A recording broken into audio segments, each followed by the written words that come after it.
மத்திய அரசுக்கு 140க்கும் மேற்பட்ட வெளிநாடுகளுக்கு ஏற்றுமதி செய்யும் வெள்ளை அரிசிக்கு ஏற்றுமதி வரியை அதிகரித்ததோடு தற்பொழுது ஏற்றுமதிக்கு தடை விதித்துள்ளது.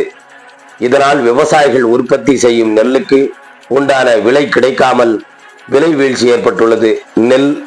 நெல்லுக்கு உண்டான விலை வீழ்ச்சியை மத்திய அரசு கட்டுப்படுத்த கோரியும் வெளிநாடுகளுக்கு ஏற்றுமதி செய்யப்படும் வெள்ளை அரிசிக்கு அதிகரித்த வரியை குறைக்க கோரியும் மற்றும் ஏற்றுமதிக்கு தடை விதித்ததை திரும்ப பெற கோரியும் மத்திய அரசு சமீபத்தில் அறிமுகப்படுத்திய மரபணு திருத்தப்பட்ட நெல் ரகங்களை உடனடியாக திரும்ப பெற வலியுறுத்தியும் உழவர் பெருந்தலைவர் நாராயணசாமி நாயுடுவின் தமிழக விவசாயிகள் சங்க மாநில தலைவர் திரு வேலுசாமி அவர்கள் தலைமையில் இன்று காலை 10 மணி முதல் 12 மணி வரை ஆரணி நகர் அண்ணா சிலை அருகில் மத்திய அரசின் கவனத்திற்கு கொண்டு செல்லும் வகையில் கவன ஈர்ப்பு ஆர்ப்பாட்டம் நடைபெற்றது.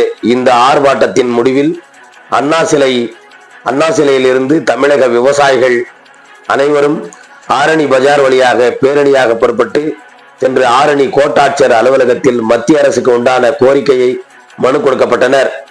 இந்த ஆர்ப்பாட்டத்திற்கு மாநில துணைத் தலைவர் எம் மூர்த்தி, சின்னப்பன் ஆகியோர் முன்னிலை வகித்தனர்.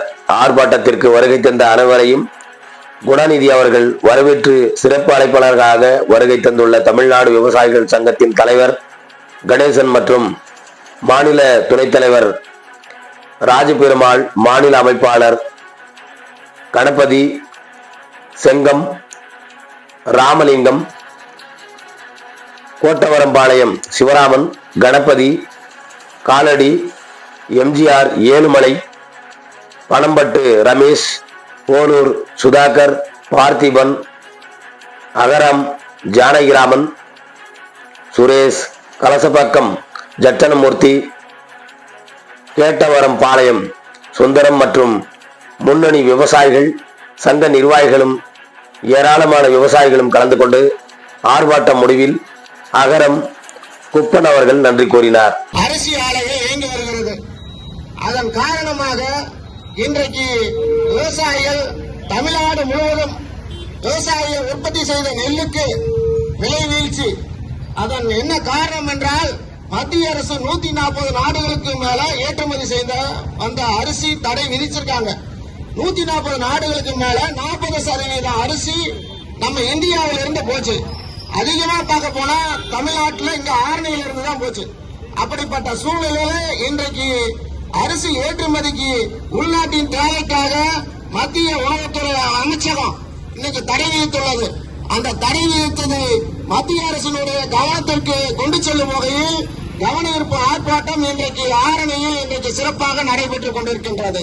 இந்த ஆர்ப்பாட்டத்திற்கு முன்னிலை வகிக்கக்கூடிய மாநில துணைத் தலைவர் அண்ணா எம் மூர்த்தி அவர்களே, மாநில துணைத் தலைவர் சின்னப்பன் அவர்களே, இங்கு சிறப்பு அழைப்பாளராக வருகின்றுள்ள தமிழ்நாடு விவசாய சங்கத்தினுடைய தலைவர் அண்ணா கணேசன் அவர்களே, வருகின்றுள்ள குப்பன் அவர்களே, குணாநிதி அவர்களே, ஏழுமலை அவர்களே, ரமேஷ், பானம்பட்டு ரமேஷ் அவர்களே, காமக்கூர் கிராமத்தில் இருந்த திரளாக உள்ள விவசாயிகளே மற்றும் ஏழைய தலைவர்களே, விவசாய சங்க பிரதிநிதிகளே, காவல்துறையினரே, ஊடகவியலாளர்களே, பத்திரிகையாளர்களே அனைவருக்கும் மதிய காலை வணக்கத்தை சமர்ப்பித்துக் கொண்டு இன்றைக்கு ஆர்ப்பாட்டம் மிகப்பெரிய அளவில் இன்றைக்கு நடத்தி கொண்டிருக்கின்ற முதலாக தமிழ்நாட்டிலே இன்றைக்கு நெல்லுக்காக தான் இன்றைக்கு மிகப்பெரிய ஆர்ப்பாட்டம் நடத்தி கொண்டிருக்கின்றோம்.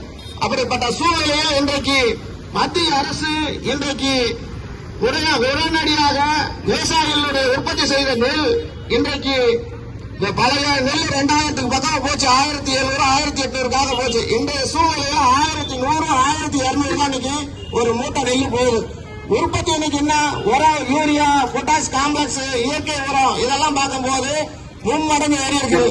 விளைச்சல் செய்த விவசாயிகளுடைய நெல்லினுடைய விலை 1100 1200 தான் இன்னைக்கு தமிழ்நாடு முழுவதும் போயிட்டு இருக்குது. அப்படிப்பட்ட சூழ்நிலையில் விவசாயிகள் இன்றைக்கு மிகப்பெரிய நஷ்டத்தை சந்திக்க வேண்டியுள்ளது.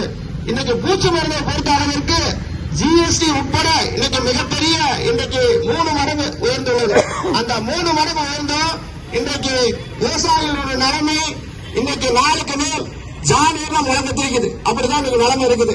விவசாயிகளுக்கு உண்டான பூச்சி மருந்தாகட்டும், உரமாகட்டும், வேலையாட்கள் கூலியாகட்டும் அனைத்தும் பல மடங்கு உயர்ந்தாலும் கூட விவசாயிகள் உற்பத்தி செய்த நெல்லு மட்டும் இன்றைக்கு மிக தரக்குறைவாக, மிக கடுமையாக விவசாயிகள் வாங்கிய கடனை கூட கட்ட முடியாத அளவிற்கு இன்றைக்கு மிகப்பெரிய சூழ்நிலை சந்தித்து வருகிறார்கள்.